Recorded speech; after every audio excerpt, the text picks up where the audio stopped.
He wore the uniform proudly, badge shining, boots polished, eyes always scanning. To the public, he was a protector. To some, he was a symbol of safety. But to others, he was something else entirely. Someone who used his power in ways no one expected. He started out like many young officers, fresh-faced, full of purpose, believing in justice. He thought he could make a difference. And maybe once he did. There were reports of him helping lost kids, calming down angry crowds, even giving his own money to people sleeping on the street. For a while, he looked like the kind of cop people wrote thank you letters for. But over time, things changed. The city he patrolled wasn't perfect. Crime had been rising. Tensions between neighborhoods were high. People were frustrated, and so were the officers. The job was hard. Long hours, stressful calls, and too often, not enough support. But while most cops tried to hold the line, between order and chaos he started crossing it. At first it was small stuff, a rougher-than-needed arrest, a disrespectful comment during a stop, an attitude that said, "You don't belong here." But nobody talked about it, not really. Complaints were filed, but they didn't go far. Someone always covered for him. Or maybe no one wanted to deal with what it would mean if those complaints were true. Then came the stories. Not official ones, just whispers in hallways and corners. Stories from witnesses who saw things they couldn't explain, from people who said he targeted them without reason, from other officers who watched and stayed quiet because speaking up meant trouble. One night, responding to a noise complaint, he pulled over a car with two young men inside. No real cause, just a gut feeling. One of them got nervous, maybe scared, maybe tired of being stopped for no reason. Words flew, hands moved. In seconds, it turned violent. By the end, both men were cuffed. One had bruises. The video leaked online. Later, shaky footage, muffled voices, and a moment where everything went dark. The department called it a misunderstanding. Internal Affairs reviewed it and said there wasn't enough evidence. Nothing happened. That became the pattern. Another call, another stop, another arrest. Each time the same result. Silence. No charges. No consequences. Just a growing sense among certain communities that this officer wasn't there to protect them. He was there to control them. Somehow he kept getting promoted, kept getting praise at award ceremonies. His picture hung on the wall next to other officers' photos. Officer of the Month. Community hero. Words that rang hollow to anyone who knew better. Inside the station, he wasn't shy about his views. In locker rooms and late-night shifts, he made comments about how people needed to know their place, how respect had to be earned the hard way, how some folks weren't worth saving. Nobody officially reported it. Some officers agreed. Others stayed quiet out of fear. There were rumors that he was part of something bigger, an unspoken network of officers who shared his beliefs, that they protected each other, ignored each other's mistakes, and built walls around themselves so nothing could touch them. But then came someone who refused to look away. She was different, not from the neighborhood, not new to the system. She'd seen how it worked, how it failed people who needed it most. She came into town with a reputation, tough, fair, and not afraid to take on powerful people. She was a federal prosecutor, and she had a mission. She started looking into patterns, not just one case, but many. Cases where people had been hurt, arrested, or worse, all under similar circumstances. Names kept popping up. One name more than others. Her team dug deeper. They found videos, audio clips, witness statements, internal memos that hinted at cover-ups. Slowly, a picture formed, one that painted a troubling image of the department and the man at its center. When she brought it up with local officials, they hesitated. When she asked for cooperation, they gave her excuses, so she took it higher. Federal level, civil rights violations, abuse of power, the works. Suddenly, the spotlight was on him, not just locally, but nationally. People who had suffered under his actions began speaking out. Victims who had been silenced before now had a voice, and he noticed. He started acting differently, short-tempered, paranoid, watching his back. He knew the ground was shifting beneath him. He saw her face on TV, heard her name in meetings. She was going after him, and not just for one mistake. For everything. He told himself it wasn't personal, that she was just trying to make a name for herself, that she was playing politics, using race as a weapon, that she didn't understand what it was like to walk the beat, to see the worst of people every day. But deep down he knew the truth. She was exposing him, and that made her dangerous. So he watched. He waited. He listened. And he started planning. Not openly, not recklessly, but carefully, like a predator sizing up prey. Because if she was going to come after him, he had to decide. Would he go quietly, or would he fight back? She didn't back down. That's what made her different. While others had tried to ignore the pattern, she followed it like a trail through the dark. Every complaint, every report, every whispered name, she lined them up like puzzle pieces, and slowly a full picture started to form. The office she worked out of was quiet most mornings. Papers stacked high, screens glowing with old case files, and coffee always brewing. She spent long hours there, going over footage that hadn't been looked at in years, old dashcam videos, shaky phone clips, witness statements buried under bureaucracy. The more she dug, the clearer it became. This wasn't just about one officer. It was about a system that protected people like him.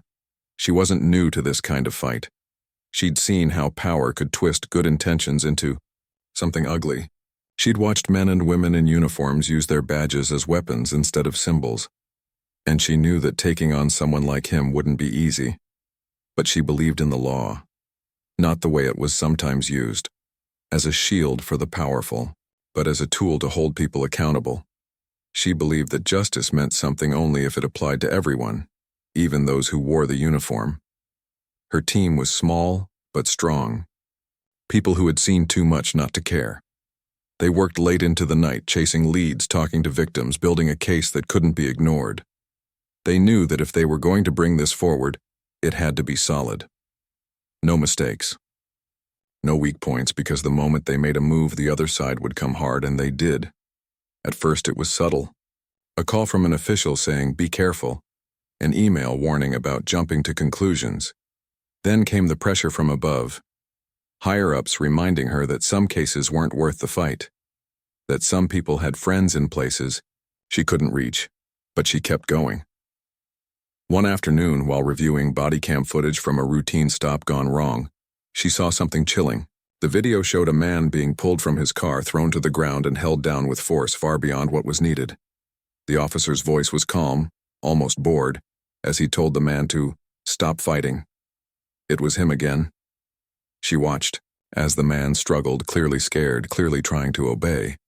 But the officer didn't let go, didn't ease up, just kept pressing down harder, ignoring the pleas, the cries, the fear. When the video ended, she sat still for a moment, heart pounding. This wasn't just another case. This was proof. Proof of control, of cruelty, of choice. She printed the frames, highlighted the timestamps, added it to the growing pile of evidence. Her team reviewed it, double-checked everything. There was no doubt this was real. And this time they weren't going to keep it quiet. A press release went out. A public statement, a list of charges being prepared, federal civil rights violations, abuse of power, cover-ups. The whole thing was starting to crack open, and he felt it. He saw the news, watched the interviews, read the headlines. He recognized the look in her eyes when she spoke. Determination. Conviction. She wasn't going to stop. To him, this wasn't justice. This was war. He started changing his routines, driving different routes, looking behind him more often, talking less at the station. He could feel the walls closing in. The silence from his usual allies told him everything. When the heat came down, they wouldn't stand beside him. So he did what he always did when things got tough. He doubled down. He started pushing back in his own way, making comments in meetings, raising questions about her motives, suggesting she had an agenda, that she was using race to make herself look like a hero. Some officers nodded along. Others stayed quiet, Nobody wanted to get caught in the middle. Then came the night that changed everything. It started like any other. Streets empty, lights dim. She was heading home after another long day, her mind filled with court dates, reports, and the weight of responsibility. She parked outside her building, grabbed her bag, and stepped out. That's when it happened. A flash. A bang. A scream. She fell. The sound echoed through the street. Car alarms went off. Windows opened. Neighbors rushed out, and he ran. Not fast enough. By morning, the city was in shock. A federal prosecutor, shot in cold blood. The country woke up to breaking news, live updates, and endless speculation. Who would do this? Why? They found him later that day, not hiding, not running, just sitting in his car, waiting. Like he knew it was over. The arrest was quick, the evidence overwhelming. Witnesses came forward. Surveillance footage showed the whole thing. His gun matched the bullets. His fingerprints were on the casing. And in his apartment, they found more than just weapons. They found notes. Angry, hateful, filled with rage. Pages upon pages of thoughts twisted by fear and hatred. Words that made it clear. This wasn't random. This was planned. She survived. Barely. Laid up in a hospital bed, tubes in her arms, bruises on her face. But alive. Still breathing. Still thinking. And still ready to fight. The world watched. The trial was coming. And for the first time, people saw the truth. That justice isn't just about laws and rules. It's about people. About choices. About standing up even when it costs you everything. And now that choice wasn't just hers, it belonged to all of them. The city was holding its breath. The shooting had shaken everyone. Not just because it happened, but because of who it involved. A federal prosecutor. Someone whose job was to stand up for justice. Someone who was supposed to be protected by the very system that now seemed to have failed her. She lay in the hospital bed, pale and fragile. Machines beeped softly around her. Her family sat nearby, faces etched with worry. Friends came and went, whispering encouragement, bringing flowers, trying to stay hopeful. But behind closed doors, there were tears, anger, fear. Because this wasn't just an attack on one person. It felt like an attack on everything they believed in. The news spread quickly. By morning, it was everywhere. Headlines screamed across newspapers, TV anchors talked about nothing else, social media lit up with outrage. People couldn't believe what had happened. Not here, not now, not to someone doing their job. And yet, as the days passed, more details emerged. Things no one wanted to hear. Things that made people uncomfortable. This wasn't random. This wasn't coincidence. This was deliberate. Investigators pieced together the timeline. They found out where he'd been before the shooting, what he'd done, who he'd talked to, and most chilling of all, what he'd planned. In his car, they discovered maps of her neighborhood, notes about her schedule, times she left work, routes she took home. He'd been watching her, waiting for her, planning every step. It sent a shiver through the community. If someone could do this to a prosecutor, someone trained to fight, someone backed by the law, then who was safe? For many, it was personal. Parents thought about their kids. Teachers worried about their students. Even officers who wore the same badge started asking questions. How could this happen? Why didn't anyone see it coming? But others stayed silent. Some because they were scared. Others because they didn't want to admit the truth, that this wasn't just one bad apple. It was a sign of something deeper, something rotten. As the investigation continued, more pieces fell into place. Phone records showed calls between him and others. Conversations that hinted at anger, resentment, even plans. Texts that read like warnings. Messages that never should have been sent. Then came the notes. In his apartment, detectives found pages and pages of writing, scribbled thoughts, angry rants. Words filled with hate. Some targeted her directly. Others spoke about the system and how it needed to be fixed his way. Reading them made people sick. Not just because of what they said, but because of what they represented. A mindset, a belief, that some lives mattered more than others. That power gave you the right to decide who belonged and who didn't. It was ugly, painful, hard to look at, but it was real, and it forced people to confront something they'd tried to ignore for too long. Meanwhile, she fought to recover. Doctors warned her family that the road ahead would be long, that even if she survived, she might not walk again. The bullet had damaged nerves in her spine. Surgery helped, but only so much. Physical therapy would take months, maybe years. Still, she refused to give up. Every day she pushed herself.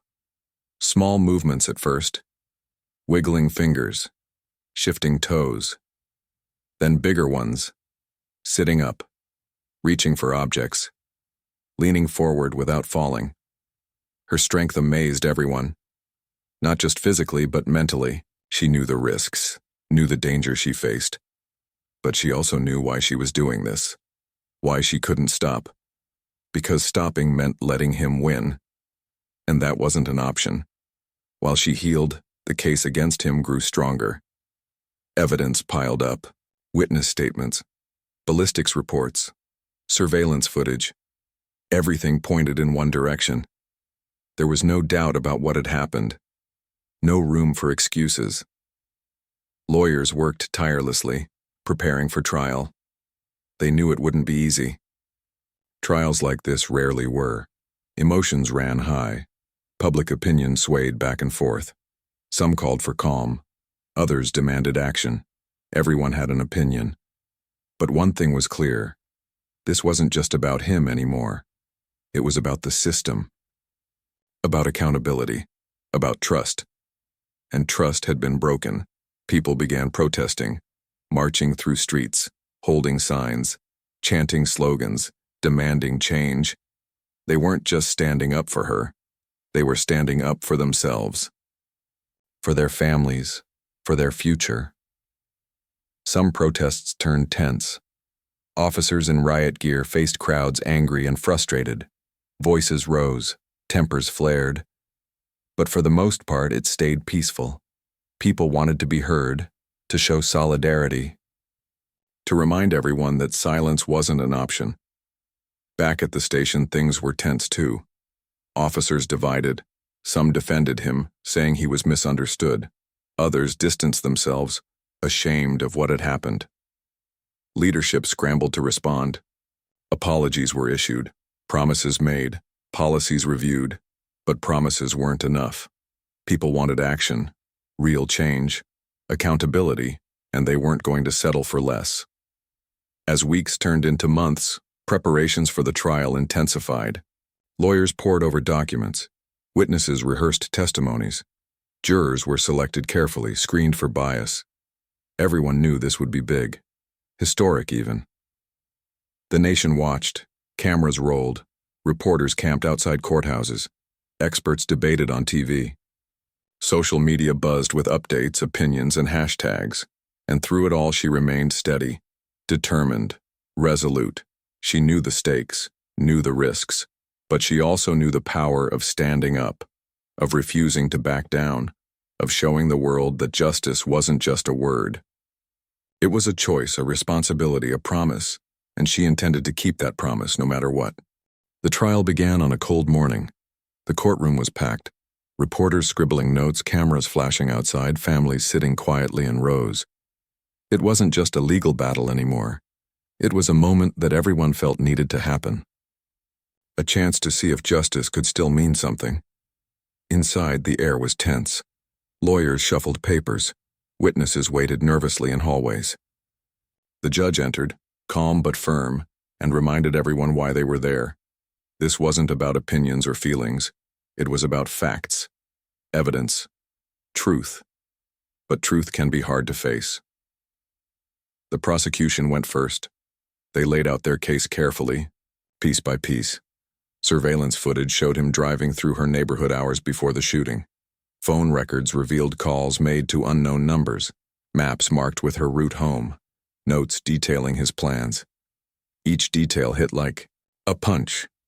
People shifted in their seats, murmuring under their breath. Some looked away. Others stared at him, searching for signs of regret. But he sat there, stone-faced, refusing to meet anyone's eyes. Then came the victim impact statement. She wasn't able to attend in person. Her recovery was still ongoing, slow and painful. But her words were read aloud by one of her lawyers. Every sentence carried weight. Every phrase echoed pain. "I didn't choose this fight," the statement began, "but I won't back down from it either. What happened to me wasn't just an attack on me, it was an attack on everything I stand for, on the idea that we can have a system that works for everyone." Her voice, even written down, was strong, determined, unwavering. She talked about the nights she spent awake, thinking about what could have been, about the fear that lingered, not just for herself, but for others who might face the same danger. And yet, she ended with hope. Hope that this trial would send a message, that justice could still win. When the lawyer finished reading, the room was silent. Even the reporters stopped typing. For a moment, all anyone could do was sit and absorb the weight of her words. Then came the defense. His lawyer tried to paint a different picture. He argued that his client had been misunderstood, misjudged, that the evidence was circumstantial, that mistakes had been made, sure, but nothing intentional, nothing malicious. He called witnesses too, fellow officers who vouched for him, friends who said he was a good man, family members who cried on the stand, pleading for leniency. Each testimony aimed to soften the edges, to make him seem less guilty. But it didn't work. Every time someone spoke up for him, the prosecution countered with more evidence, more facts, more truths. They showed how patterns of behavior led to this moment, how years of unchecked actions created the conditions for violence, how silence from those around him had allowed it to happen. One witness stood out, a former colleague, someone who had worked closely with him for years. At first, the defense thought this would help their case. After all, here was someone who knew him well, who could speak to his character. But when the questioning started, things took a turn. The prosecutor asked simple questions at first, about routines, about attitudes, about comments made in passing. Then came harder ones, about complaints filed against him, about warnings ignored, about moments when others had seen red flags but stayed quiet.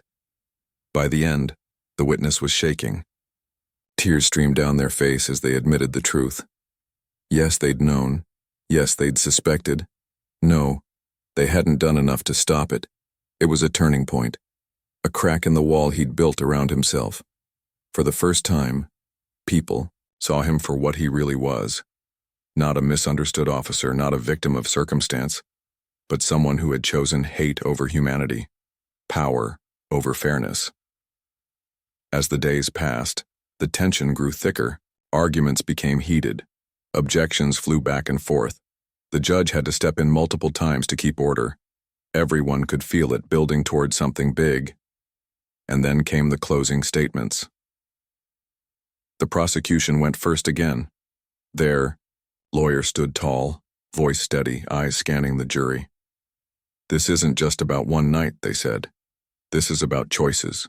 Choices made over years. Choices that hurt people. Choices that broke trust. Choices that cannot go unpunished." They talked about accountability, about responsibility, about the duty to protect everyone, not just some, about the need to show the world that no one is above the law. When the defense spoke, they tried to appeal to emotion, to mercy, to second chances, but their words sounded hollow, empty, like they were grasping at straws. Finally, it was time for the jury to decide. They disappeared into a private room carrying stacks of evidence, notebooks filled with notes and the weight of expectation. Hours turned into days. Outside, the city waited. Protesters held vigils. News anchors updated viewers constantly. Social media buzzed with speculation. In the hospital, she watched the news from her bed. Her family surrounded her, holding hands, praying silently. She didn't say much, but her expression said everything. She believed in justice, believed in the system, believed in the power of standing up, even when it cost you everything. And finally, the verdict came. The courtroom fell silent as the foreperson stood up. Cameras zoomed in, reporters leaned forward, families gripped each other's hands. Guilty, the foreperson said, their voice clear and steady. On all counts.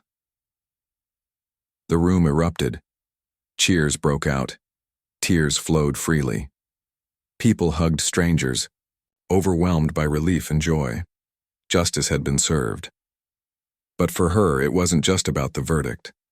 It was about what came next, about rebuilding trust, about making sure this never happened again, about proving that change was possible. As the judge sentenced him to life without parole, she listened from her hospital bed. When the gavel struck, signaling the end of the trial, she closed her eyes and took a deep breath. It wasn't over. Not completely. There was still so much work to do, so many battles left to fight. But for now, she allowed herself a small smile. Justice had spoken, and it had been heard. The courtroom emptied slowly after the verdict. Reporters rushed out to file their stories, families hugged each other tightly, and officers stood silently in corners, unsure what to say or do. It was over, but the weight of it lingered. Like a storm that had passed but left its mark on everything it touched. For her, the news came through a phone call. Her brother held the device close to her ear, reading updates from the live stream. She listened quietly, her face unreadable. When he finished, she nodded once, then closed her eyes for a long moment. Relief washed over her. But it wasn't the kind of relief that made you smile or laugh. It was deeper than that, heavier, a mix of gratitude and exhaustion. She thought about all the people who had stood by her during this fight. Her family, who never left her side. Her team, who worked tirelessly behind the scenes. The witnesses brave enough to speak up. And the strangers, thousands of them, who marched, protested, and prayed for justice. This victory wasn't hers, alone. It belonged to everyone who refused to look away.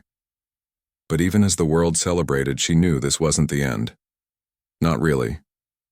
Justice had been served, yes, but the scars remained. For her, for the community, for the system itself. There was still so much work to be done. Days turned into weeks. Life began to settle back into a rhythm, though it was different now. The city felt quieter somehow, like the air had shifted. Conversations changed too.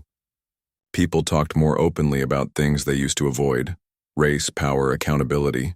Schools held assemblies. Churches hosted discussions. Community groups organized meetings. Everyone wanted answers. Everyone wanted solutions. She started, speaking publicly again, despite her injuries. At first it was hard. Walking was still difficult, and sitting for long periods left her in pain. But she pushed through it because she knew how important these moments were. Every speech, every interview, every appearance mattered. Because if she didn't use her voice now, when would she? Her message was always the same. This isn't just about one person. It's about all of us. About the choices we make. About the systems we build. About whether we're willing to stand up when it's hard. People listened. Really listened. They saw her determination, her courage, her refusal to give up, even when the odds were stacked against her.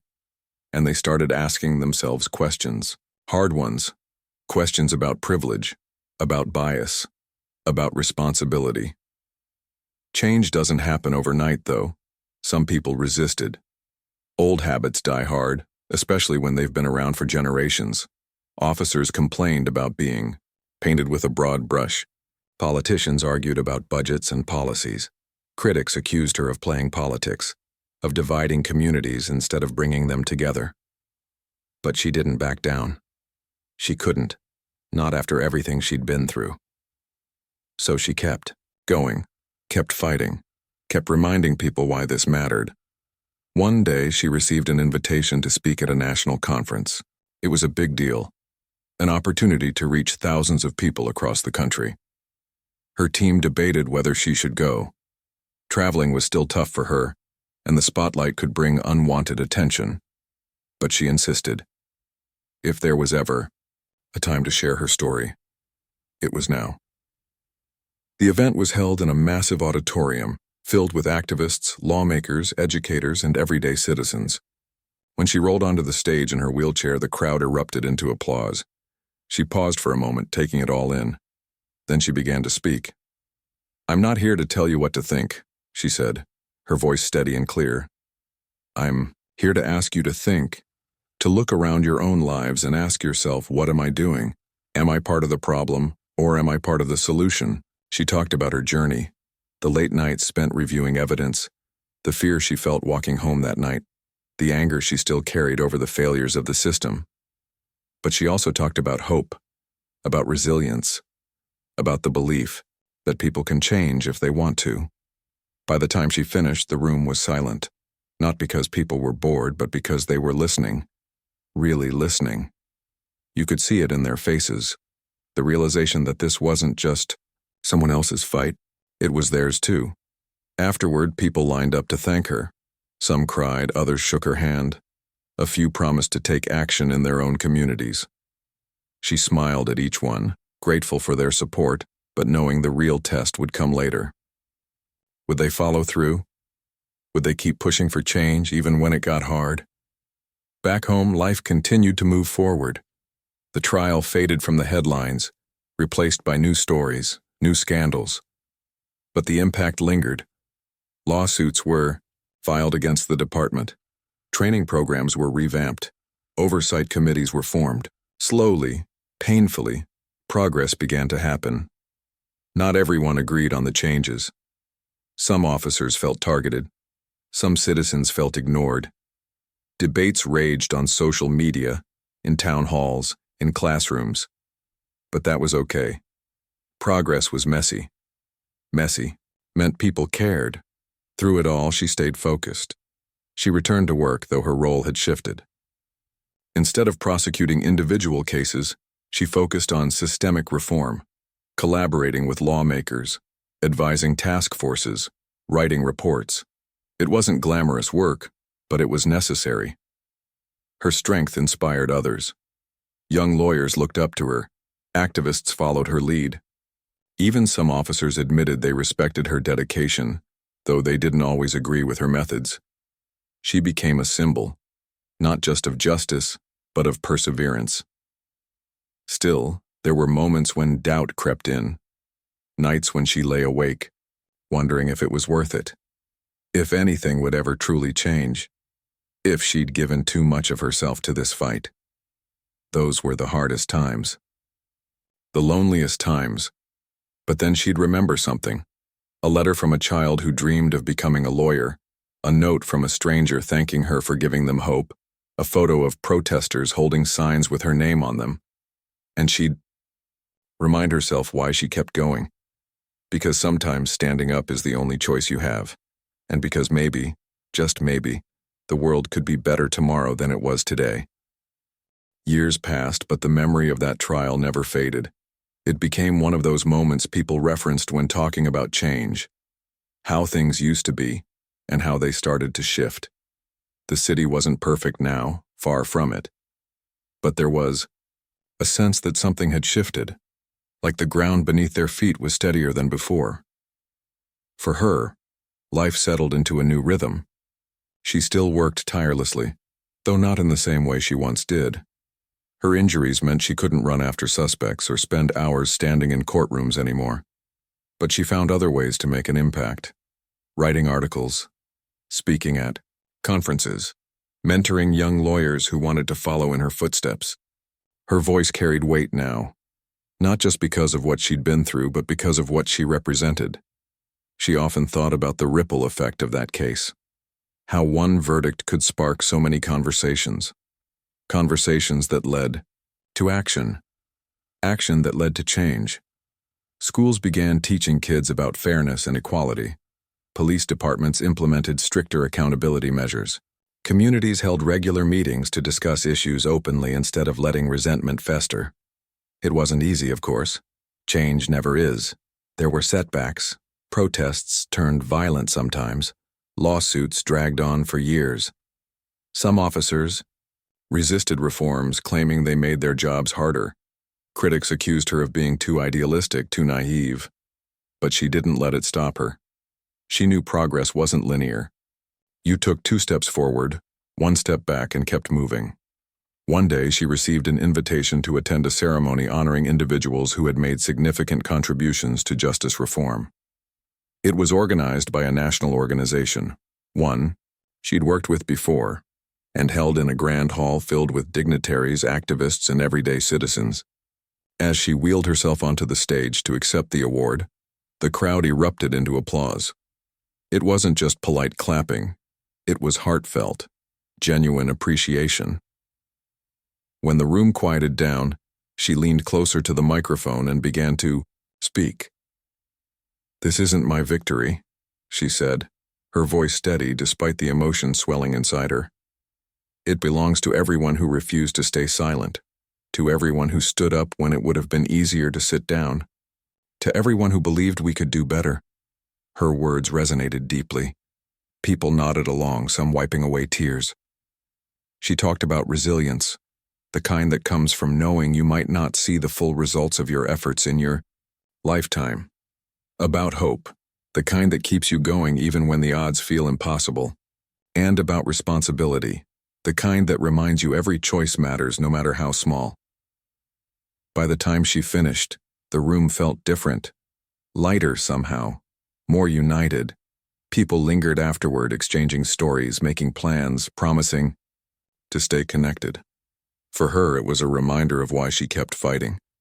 Because even in the darkest moments, there was always light waiting to break through. Back home, she spent more time reflecting on everything that had happened. On the nights she'd stayed awake wondering if it was worth it.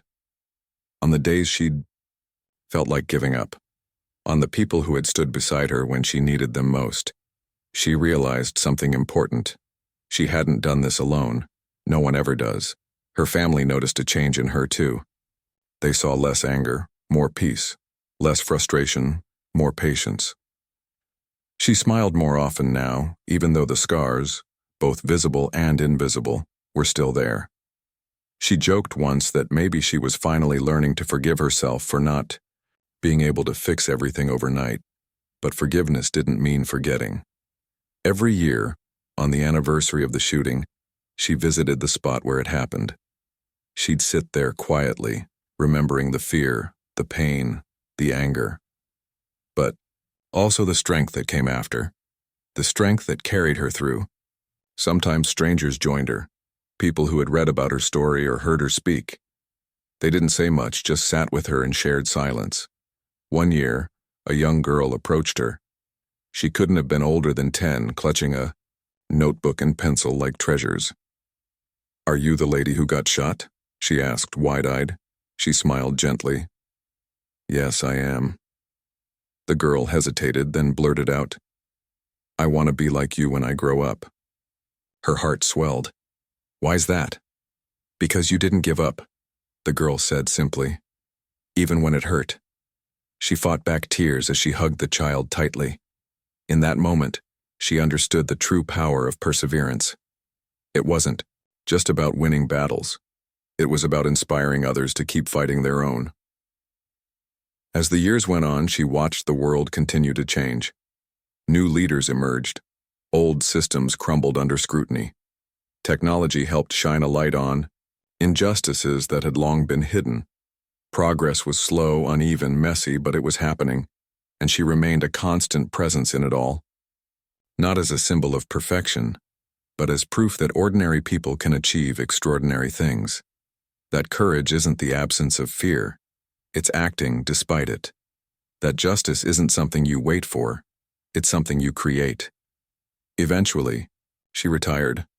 Not because she stopped caring, but because she knew others needed the chance to step up. Younger voices, fresher perspectives, people ready to carry the torch. On her last day, surrounded by colleagues, friends, and family, she gave a short speech. "I'm proud of what we've done," she said, her voice thick with emotion. "But I'm prouder of what you'll do next.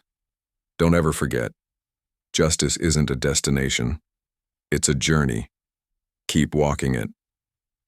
When she left the building for the final time, the sun was setting. The sky glowed orange and pink, casting long shadows across the pavement. She paused, for a moment, taking it all in. Then, with a deep breath, she rolled forward. The road ahead was uncertain, but she knew one thing for sure. The fight wasn't over. It never would be. And that was okay. Because as long as people kept standing up, speaking out, and refusing to give up, there was hope. Hope for a better tomorrow. Hope for a fairer world. Hope for justice.